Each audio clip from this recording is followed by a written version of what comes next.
Well guys, I'm excited to have you on this video. We have a special guest here, Jamil Damji, and we're gonna have a really important conversation that I feel needs to be talked about. And it's really this discussion about how to grow your real estate business, especially your wholesaling business, and the difference between having a small team versus a big team and the pros and cons. This is something that you're going to have to face at some point as you build your real estate business. We're gonna cover that topic coming up.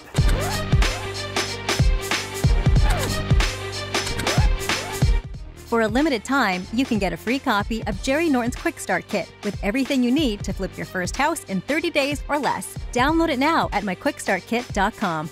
If you're new here to this channel, I'm Jerry Norton with FlippingMastery.com, and this channel is all about ways to help you make money wholesaling and flipping real estate so you can live your dream life. Be sure to subscribe and turn on the bell notifications so you don't miss new videos. All right, Jamil, thanks for being here. This is Jamil's been on the channel before, and those of you that are in the wholesaling community for sure should know Jamil Damji. And guys, I invited Jamil on over to the home office here and to be on the channel because there's a topic that I'm just fascinated about learning from you, Jamil, and talking to you about. And it's this idea around how you grow your real estate business. And I guess the first topic I want to talk about and ask you about is this idea behind, I call it like the difference between doing a deal and building a business that does deals, and how most people you see running around in the industry, they're like chasing after that deal. And what they're not doing is they're not thinking about processes and systems and a team or any of those types of things. They're just thinking about, how do I do a deal and make $5,000 or $10,000? And maybe touch on that. Share with our audience here kind of like that mindset that you see out there with that, and kind of maybe a little bit about how that's actually shooting yourself in the foot when you're just focusing on the deal and not the business side of doing deals. Absolutely. First of all, thank you so much, Jerry, for inviting me here. Your house is amazing, by the way. I want to live here when I grow up, just saying. Great topic here, because what's really interesting to me is that a lot of folks don't really make the difference in their mind of what it could look like once they scale their business and all of the associated costs of doing business at that level versus when you are a solopreneur or a small team, and how you can really bootstrap your business to retain more of your income. Yeah. Right? So let's talk about that a little bit. You're a solopreneur or you're a small team. Right now, your biggest expense is really going to be your lead generation, right? Marketing, the marketing. What are you doing? Are you putting out bandit signs? Are you sweat equity? Are you door knocking? Are you cold calling, buying lists, texting, paying for that? They're going to have associated costs, and typically that's the cost of doing business for you, right? We see right now with current marketing channels that exist, the cost per contract on a low level is around $2,500 bucks. Mm-hmm. Here in Phoenix, more, yeah, probably, right? and a little bit more here, but I've seen some really dialed in, real efficient operations that are running in that $2,500 to $3,000 cost per contract. And what I mean by cost per contract, guys, is what is the cost for me to bring a contract in the door?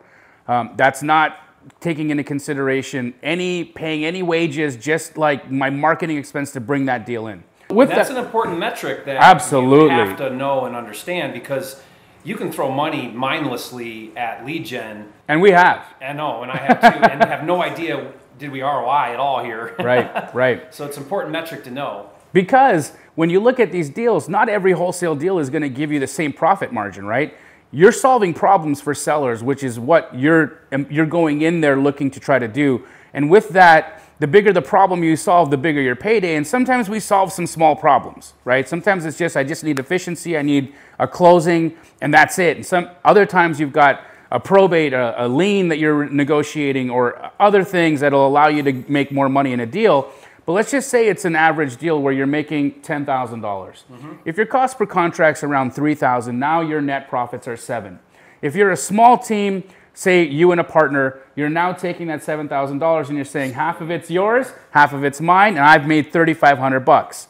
Amazing. On the other hand, say for instance you're running a large team. Your profit margin doesn't change on a deal, right? And so let's just, again, call the cost per contract $3,000, but now you have all this additional overhead to pay. Office space, staffing, transaction coordinating, HR, admin, you've got an acquisitions guy, you've got their manager, a dispositions guy, their manager. So your team starts to bloat. Now you're looking at it where your expenses aren't just the cost per contract, but there's actual all that overhead. And typically you're looking at around 60% of your gross revenues will disappear in costs. So if you look at it from that point of view, you make 10,000, you lose 6,000 in costs and expenses, you're now left with 4. You get 2, your partner gets 2. Right? So with the scaled out team, what ends up happening is your $10,000 deal shrinks from bringing you in apparently $7,000 to $4,000. And I think it's really important for people to understand that they're going to give to get that. Right now, I'm not trying to tell you that having a big team isn't worthwhile, because it's the best thing that's ever happened to me. Yeah, and I want to talk more about that, so yeah. But it comes with an expense. And so you really need to scale the business in such a way that you can make up the difference of what you're losing in that bloat. In volume. Exactly. Yeah, so then the idea would be you go from the solo, let's do 3-5 deals a month because that's what I can manage, to now let's start bringing on a team and start growing the overhead, but then do more volume. Next thing you know, hopefully you're doing 10 deals where you were doing 3 or 5, and then you kind of can keep going from there. And Jamil's team, they're doing lots of deals. We're talking anywhere near 1,000 deals a year with what he's built with his organization. So when I talk about like small team versus big team, we are talking to the model where Jamil has successfully taken the idea of wholesaling, the wholesaling strategy, and really scaled it up to big team, big volume, right? So, but that isn't for everybody, right? That's not for everybody. You're no longer just thinking about yourself and how you can get paid and how your partner can get paid and have a life, right? You now are worried about the people that you bring into your organization. And so you have to make those decisions very carefully. You have to make them with the heart and mind that they should eat before you. And that's truly the heart of leadership, right? Your team gets paid. Your team eats before you eat. What can being an entrepreneur? 100%. And it's a hard thing to do, because when you are working in a small team environment, you eat what you kill, right? Now, as a leader, when you grow out a team, what ends up happening is you bring the spoils home and then you watch everyone feast. And then what's left over is what you have. And hopefully you've built an efficient enough team that what's left over is still interesting to you. And that model isn't for everyone. You may be the thought of that may just be so overwhelming to be responsible for a lot of people. And so you need to really I think what happens is a lot of people just start to default into growing a team, and it's not intentional, and that should be intentional. If you're gonna build a team out, and maybe you're watching this going, geez, Jerry, I'm just still working on my first deal, but I hope your goal is to build a business around this and not just have it be a side gig. If that's you, which I think it is, then you're gonna face that decision. You're gonna come a point where you have to decide, do I keep it small, maybe focus on margin, take home more, but not do as many deals? Or am I gonna continue to scale my business, which means I have to develop people and I have to think about other people other than just my net income on a deal, right? Absolutely. And that's a big thing. One of the things that, and I wanna ask you to touch on this, is when I teach my students how to build a business, I tell them talent only follows vision. And what I mean by that is you cannot bring on talented people in your organization if they don't buy into you as the leader and your vision for what you're doing and what you're growing and how it will bless their life and the impact that that's going to have for good. People will not follow. Not talent. You can hire anybody. Right. But I'm talking talented people who are going to really just take ownership in their role in the company and put their heart and soul into it. Yep. They have to have that vision, and you have to provide that. Would you agree? Absolutely. It's a fine line of really being able to be a true leader and having people buy into your vision, buy into your belief system and say, no, I'm going to suspend my own thoughts, my own hopes, wishes, and dreams, and I'm going to pool them with yours so that we can create this massive or this amazing synergy And remember, synergy is really the key here, right? Synergy is two different energies coming together and making one. Yeah, I like to look at it like 1 + 1 = 3. Absolutely. So you take those two or how many ever, and the multiplier is greater than the individual. Always. Yeah, and I've seen that. When I was down in your headquarters there, and I walked in there, I felt like I was in a beehive. Like it was just like buzz, and there was this energy.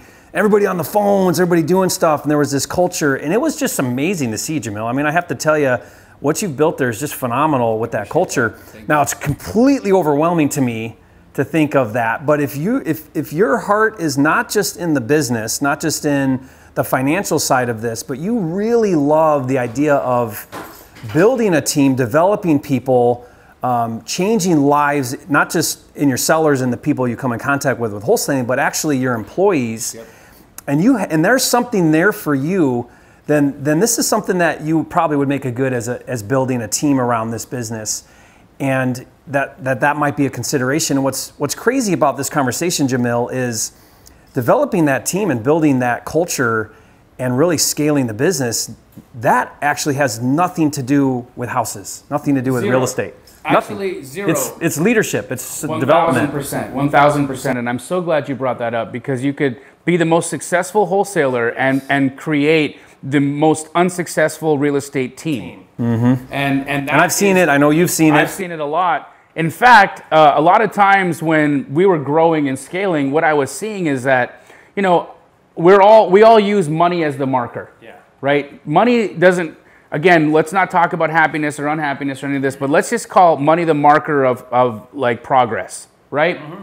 And so when you're looking at money as the marker of progress, I was looking at our growth and I was feeling like, I don't think we're really getting anywhere, because I'm seeing all these smaller teams and these people are really, really flashy with their money, and they're able to, go do this and go do this. But I'm like focused on overhead, and I'm focused on, more equipment and more office space and like team lunches and like this is really, diving into my Ferrari fund, right? Like I can't even fit in a Ferrari, but you know what I mean, right? Like this is really just taking away from that. And, but again, looking and focusing on the business, you're like, no, that's a distraction, right? The Ferrari is the organization. It is the beehive.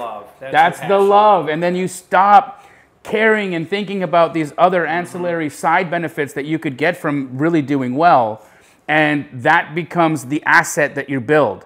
That becomes the thing that is the piece of pride, right? And so when you go onto any of my social media, you won't see me with a money phone or a Ferrari, but you'll see me surrounded by a group of people that I enjoy and love being around, because we've created that, and that's the asset that we have today. And I love that you bring that up, Jamil. I'll be honest and fully transparent.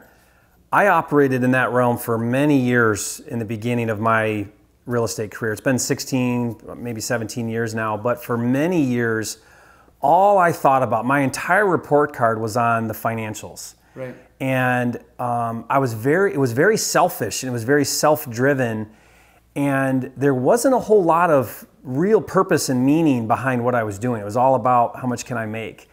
And looking back now, I see how much I've developed since then. And now what's amazing now is, and this I give credit to the coaching side of my business, because I get so much fulfillment now out of seeing other people I get to associate with be successful, right, and change their lives and get out of maybe a job they hate and a life they're not happy with, and then do this business and see that fulfillment and that reward that comes. And what's been amazing, Jamil, is the more I focused on how I can give and bless others, the more money keeps coming. Always does. And that's not even the focus. Whereas before it was the focus, and it was always the focus, and then it was like always a fight and a struggle. And now it just kind of seems to happen naturally without putting the energy there. It's almost like the idea that, the more you give, the more you'll get back. It's true. It's true. And I think that's a way that, I think that's probably why your company and Keegley has been so successful and so blessed, is because you are looking at the business and saying, I'm going to eat last, because I know if they eat first, then they're going to be here tomorrow and they're going to give me their heart and soul because they see me giving heart and soul. Absolutely. And for us, it's become a national thing. Yeah. Right? We You're franchising now. Absolutely. Yeah, it's great. And we've taken the heart and the concept of it, and that has always been the key. And then we've just grown it in such a way where we never detracted or taken away from the core foundation, which, if you know anything about my business, Keegley, the foundation of our entire company is built on what we call the foundation of love. And I've been watching your YouTube channel for a long time, Jerry, and I know that that this is a guy that preaches that and then actually lives it,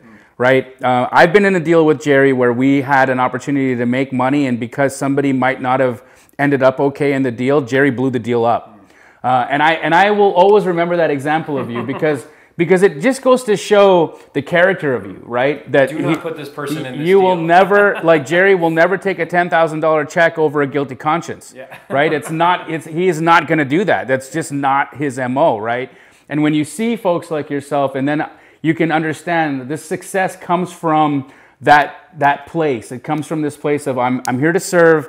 I know I'm here to serve, and in knowing that, my decisions are always going to be coming from that basis. And so in leadership, in business and entrepreneurship, whether you be solo or whether you be in a team, having that understanding that you are here to serve all of the people around you, I think will allow you to make the decision on whether you think a big team is for you or a small team is the right choice. Yeah, and more than anything, because I know a lot of people listening to the channel, Jamil, are working on their first deal and they're still in a job, and I remember that transition. That's a difficult place to be because you're limited on the energy and the time you can put into the wholesaling. Right. So you're in that, pushing that boulder up a hill, I call it, and it's slow progress. And but stay with this, stick with this, and take this concept of, I think, kind of where we're morphing this video and this kind of discussion is. I think that whatever it is, whether it's building your team, talking to your sellers, maybe it's your cash buyers, the more value you can provide to people, then the more successful you're going to be. I'm working on a video series right now, Jamil, where it's how do you wholesale a house with big problems? And one of the things I'm talking about on the video is when you can go in and you can solve the problems on the big scary issues for your cash buyer, and then you can go to your cash buyer and say, hey, there's a foundation problem. You haven't seen it yet. I'm telling you there's a foundation problem. This might will happen. I had a structural engineer come out and look at it. Here's the report. I had a basement specialist contractor quote it. It's going to be $8,500 or whatever. Here's that. And you hand that to your cash buyer. Now you're overcoming objections. It's just value adding. Yeah. Now your problem becomes a line item. Now you make it easier now. Make it so easy, for your buyer to say, oh, well, I was scared about that, or I would have to figure that out. You figured it out for me. Thank you. Now I'm much more likely to want to do the deal. And it's not just do the deal. That does help do the deal. But what it is people will like and trust you, and people do business with people they like and trust. Always. Bottom line. Yep. So that's where that, I think, integrity comes in, and that character really comes into play.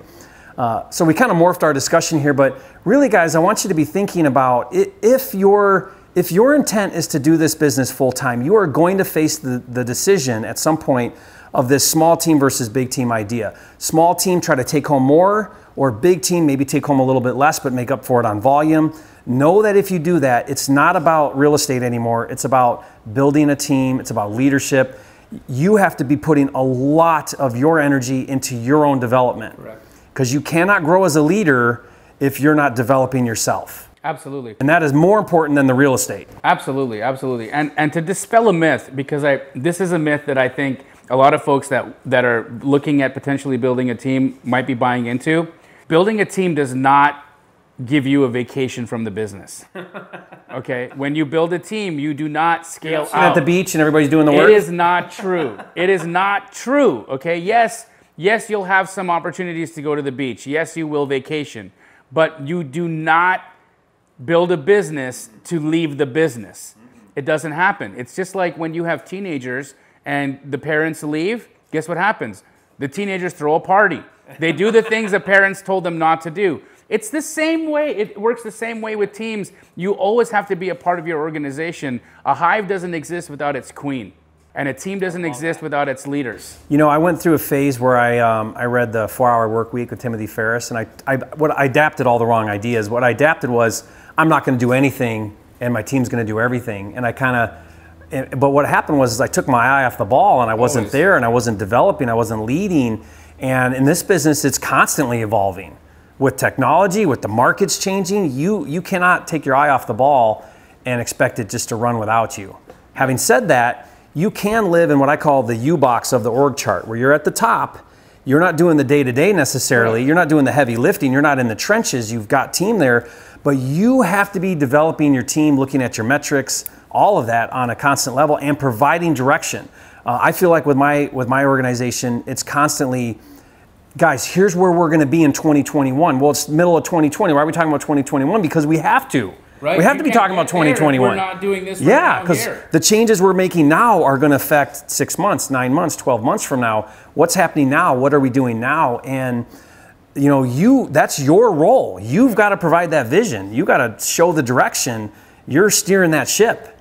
And so own it. And if you don't like that, if that's not you, then big team isn't the way to go. Nope. Keep it small, work from home, keep your spoils, do the work, and it's okay. Have a couple people maybe, and it works. You will very likely make a lot more money with a smaller team than you will with a larger team. Mm-hmm. I think it's fair for me to say it. I live in it, but you might be missing some of the fulfillment that you'll gain from the other side of it. So really think about that. Really think about the people. Are you a people person? Are you more, about you? And that's okay.